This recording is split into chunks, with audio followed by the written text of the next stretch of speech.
శ్రీమాత్రి నమః. అందరికీ నమస్కారం అండి. ఈ రోజు ఈ వీడియోలో మనం మిథున రాశి వారి యొక్క పూర్తి జాతక ఫలితాల వివరణ గురించి తెలుసుకుందామండి. జూలై నెల 30వ తేదీ రాశి ఫలితాల ప్రకారం ఇంకా ఈ రాశి వారు ఎవరైనా మన ఛానల్ని కొత్తగా చూస్తున్న వారు ఉంటే సబ్స్క్రైబ్ చేసుకుని వాళ్ళు దయచేసి సబ్స్క్రైబ్ చేసుకొని ఈ వీడియో మీకు నచ్చినట్లయితే లైక్ చేసి మాకు సపోర్ట్ చేయడం మాత్రం మర్చిపోకండి. మరి ఈ రోజున జరిగేటటువంటి ప్రధానమైన అంశాల గురించి తెలుసుకుందామండి. ఈ రోజు అయితే జాగ్రత్తగా ఉండవలసినటువంటి అంశంగా చెప్పుకోవచ్చు. ఎందుకంటే ఈ రోజున మీ జీవితంలో ఒక డెడ్ లైన్గా ఉండబోతోంది. ఎందుకు అంటే కనుక మధ్యాహ్నం 2:30 తర్వాత మీ జీవితంలో ఊహించినటువంటి ఒక మార్పు అనేది రాబోతుంది. శ్రీ సమ్మక్క సారక్క జ్యోతిష్యాలయం గురువు గారు విజయరాజు గారండి. ముఖం చూసి లేదా చేయి చూసి ఫోన్ కాల్ ద్వారా జాతకం అనేది చెప్పబడును. స్త్రీ పురుష వశీకరణ కూడా చేయబడును. గురువు గారు అన్ని సమస్యలకి మనకి పరిష్కారం అనేది చెప్పబడును.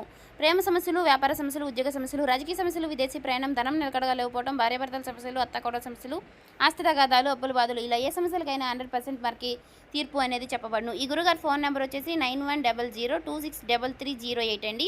మీరు ఎక్కడున్నా సరే ఏ సమస్యలతో బాధపడుతున్నా ఆ సమస్య నుంచి బయటపడాలంటే మాత్రం ఈ గురుగారిని సంప్రదించి చూడండి. చాలా నమ్మకమైన గురుగారు చెప్పినట్టుగా జరుగుతుంది. సమస్య అనేది పరిష్కారం గురువుగారిది. నమ్మకం ఉంటే మాత్రం ఈ గురుగారిని సంప్రదించి చూడండి. ఆ 2:30 దాటక ముందే మీరు ఒక ఫోన్ కాల్ ద్వారా కానీ ఏదైనా సరే ఒక విధంగా ఒక వార్త అనేది వినవచ్చండి. ఒక వ్యక్తి మీ తలుపు తట్టవచ్చు. ఆ వ్యక్తి ఎవరై ఉంటారు? ఆ వ్యక్తి ద్వారా ఆ వార్త వినగానే ఒక్కసారిగా మీ గుండె జల్లుమంటుంది. ఇది ఒక షాకింగ్ న్యూస్గా చెప్పుకోవచ్చు.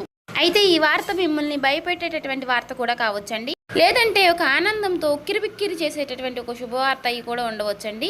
మరైతే ఈ వీడియో మీ జీవితాన్ని తప్పకుండా మలుపు అయితే తిప్పబోతుందని చెప్పుకోవాలి. కాబట్టి ఈ వీడియోని మీరు ఎక్కడ కూడా స్కిప్ చేయకుండా చివరి వరకు చూస్తేనే మీకు అప్పుడు ప్రతి ఒక్క చిన్న విషయం కూడా క్లారిటీగా మీకు అర్థమవుతుందండి. ఇక సాధారణంగా ఏంటంటే ఈ రాశి వారు చాలా అంటే చాలా తెలివిగా ఉంటారు. చాలా గొప్ప తెలివితేటలను కలిగిన వారై ఉంటారండి. అలాగే మంచి దురదృష్టి కలిగిన వారిని కూడా చెప్పుకోవచ్చండి. అలాగే మీకు ఏదైనా ఒక విషయం జరిగే ముందు ఒక రకమైనటువంటి సూచన, అంటే అది అంతర్బోధ, అంటే ఇలా జరుగుతుంది అని చెప్పేసి మీ మనసుకి కనిపిస్తూ ఉంటుంది. కానీ ఈ మధ్య కాలంలో మీ మనసు మొద్దుబారిపోయినట్లుగా మీకు కూడా అనిపిస్తుంది కదా. అంటే మీరు అనుకున్నవి ఏది కూడా పూర్తిగా వర్కౌట్ కావడం లేదండి. గత కొన్ని రోజులుగా ఎదుటివారు కూడా మిమ్మల్ని అర్థం చేసుకోవటం లేదనేటటువంటి బాధగా, అది కూడా మీలో ఒక వంతు బాధగా ఉంది. మరైతే మీ గుండె లోతుల్లో ఏదో ఒక అద్భుతం అనేది జరగబోతుంది అని చెప్పేసి మీరు మాత్రం మనసులో పూర్తిగా ఏదో ఒక విషయంలో నమ్ముతూనే ఉంటారు. అయినప్పటికీ గత కొన్ని సంవత్సరాలుగా మీరు ఒక గందరగోళమైనటువంటి పరిస్థితులు అనేది చిక్కుకున్నారండి. చెప్పాలంటే ముఖ్యంగా ఒక ఆర్థిక పరమైనటువంటి విషయంలో కావచ్చు, లేదంటే ఒక డాక్యుమెంట్స్ విషయంలో కావచ్చండి, లేదా భూమి విషయంలో కావచ్చు. ఇలా మీరు ఎదురు చూపులు చూస్తూ ఉన్నారు. అసలు ఇది జరుగుతుందా లేదా అని చెప్పేసి ఒక రకమైనటువంటి సంఘటనతో సంవిధ్యంలో మీరు కొట్టుమిట్టు ఆడుతున్నటువంటి పరిస్థితులు కూడా కనిపిస్తూ ఉన్నాయండి. మరైతే మీరు బాగా నమ్మినటువంటి కొంతమంది వ్యక్తులు కూడా మీ మీద నెగిటివ్గా సమాచారం అనేది చేస్తూ ఉండటం. అయితే రేపటి రోజున మీకు మధ్యాహ్నం ఈ టెన్షన్స్ కానీ, లేదంటే తర్వాత జరగబోయేటటువంటి అంశం గురించి కానీ తెలుసుకుంటే ఇది మీకు చాలా చాలా ప్రత్యేకంగా మీ జీవితంలో ఉండబోతుంది. ఇప్పుడు అసలు విషయానికి వస్తే కనుక రేపటి రోజున మధ్యాహ్నం 2:30 లోపు మీకైతే ఒక వార్త అయితే అందుతుందండి. ఆ వార్త ఏమిటి అంటే కనుక ఆ వార్త మీ జీవితాన్ని ఎన్నో మలుపులు తిప్పుతుంది. అంటే దీని గురించి మీరు ఎప్పుడో ఆశలు వదిలిపెట్టుకున్నటువంటి ఒక పాత విషయం గురించి ఆ చర్చ అనేది కావచ్చు. అదేంటంటే మీ ఆస్తి తగాదాలు ఏదైనా, ఇలా దానికి సంబంధించి మీ యొక్క విజయానికి కారణం కావచ్చు, లేదా ఎంతో కాలంగా మీరు ఎదురు చూస్తున్నటువంటి ఒక విదేశీ ప్రయాణం అయి ఉండవచ్చు. ఇంకా లేదంటే ఒక భారీ మొత్తం ఒక అమౌంట్ అనేది మీ అకౌంట్లో పడడం, దాని గురించి అయి ఉండవచ్చు. మరి మీకు రేపటి రోజున ఆ సమయంలో ఒక శుభ పరిమాణం అనే చెప్పుకోవచ్చండి. అందులో కూడా ఒక ట్విస్ట్ ఉంటుందండి. ఆ వార్త వినగానే మీకు నేరుగా అయితే ఆ వార్త ఏమీ రాదండి. ఏదైనా ఒక వ్యక్తి ద్వారా హఠాత్తుగా ఆ వార్త అనేది మిమ్మల్ని చేరుకుంటుంది. మీ గుండె ఎందుకు జల్లుమంటుంది అంటే ఆ వార్త వినగానే మీ గుండె జల్లుమనడానికి 2 రకాలైనటువంటి కారణాలు అయితే లేకపోలేదండి. మొదటిది ఏంటి అంటే నమ్మలేనటువంటి ఒక నిజం. అంటే ఇది మనకి సాధ్యం కాదు కదా అని పూర్తిగా ఫిక్స్ అయిపోయినటువంటి ఒక నిజం. కానీ ఆ వార్త వినగానే అది సాధ్యమైపోయినాయి అని తెలుసుకోగానే మీ యొక్క మెదడు మొద్దుబారిపోయినట్టుగా అయిపోతుంది. అంటే మీరు చాలా ఆశ్చర్యపోతారన్నమాట. ఆ షాకింగ్ న్యూస్ వల్ల వచ్చేటటువంటి ఎమోషన్ ఏదైతే ఉందో అది మీ గుండెను కూడా తాకుతుంది. ఇక ఆ వార్తతో పాటుగా ఒక పాత వ్యక్తి పేరు కూడా మీకు రేపటి రోజున బయటకు వస్తుంది. అతను లేదంటే ఆమె మరలా వారు మీ జీవితంలోకి రావడం అనేది జరుగుతుందన్నమాట. వారు వచ్చారా అనేటటువంటి ఒక షాకింగ్ అనేది మీలో కలుగుతుందండి. అది ఆనందం, భయం 2 కలగలిపినటువంటి ఒక రకమైనటువంటి ఒక గొప్ప అనుభూతిలాగా మీకు అనిపిస్తుంది. ఈ అనుభూతి కారణంగా మీకు ఊహించిన విధంగా వచ్చేటటువంటి ఆ ఒక్క వార్త కారణంగా మీరు ఒక్కసారిగా ఆశ్చర్యపోయేటటువంటి అవకాశాలు కూడా చాలా అంటే చాలా ఎక్కువగా కనిపిస్తున్నాయండి. అయితే అసలు మరి ఇప్పుడు ఇది ఎందుకు జరుగుతుంది అంటే, ఇప్పుడు మీరు సాధారణంగా మీరు ఈ 2 గంటల 30 నిమిషాల లోపు దీనికి కారణం ఏమిటంటే, మీరు గతంలో చేసినటువంటి ఒక రహస్యకరమైనటువంటి ఒక సహాయం అనేది, లేదంటే ఒక ఇన్వెస్ట్మెంట్లో మీరు పూర్తిగా మర్చిపోయినటువంటి పూర్తిగా ఒక పని, దానికి సంబంధించినటువంటి ఒక మంచి ఫలితాలను అయితే మీకు ఇప్పుడు ఇస్తుందండి. మీ వెనుక ఎవరో మీకు తెలియకుండానే ఈ పని అనేది పూర్తి చేస్తారు. ఎవరు చేసుంటారు అని చెప్పుకోవాలి అంటే మాత్రం ఆ భగవంతుడే చేశారని చెప్పుకోవాలి. అంటే ఈ రోజున కొంతమంది వ్యక్తులు ఆ నిజాన్ని బయట పెట్టాలి అని నిర్ణయించుకుని ఉంటారు. అయితే అందుచేత వారు ఊహించని విధంగా మీకు ఈ ధనలాభం అనేది మీదే, ఈ ఆస్తి కూడా మీదే, దానికి సంబంధించినటువంటి డాక్యుమెంట్స్ కానీ ఇలాంటివి ఏవైనా సరే తీసుకువచ్చి మీకు పూర్తిగా వివరణ అనేది చేస్తారండి. వీటన్నిటిని చూసుకుంటే కొంచెం రెస్ట్ తీసుకునేటటువంటి ప్రశాంతకరమైనటువంటి రోజు అని చెప్పుకోవచ్చు. ఊహించిన విధంగా వారు చెప్పడం వల్ల మీకు కొంచెం ఆశ్చర్యకరంగా అనిపిస్తుంది. అయితే దీనికి మరొక రీజన్ కూడా ఉందండి.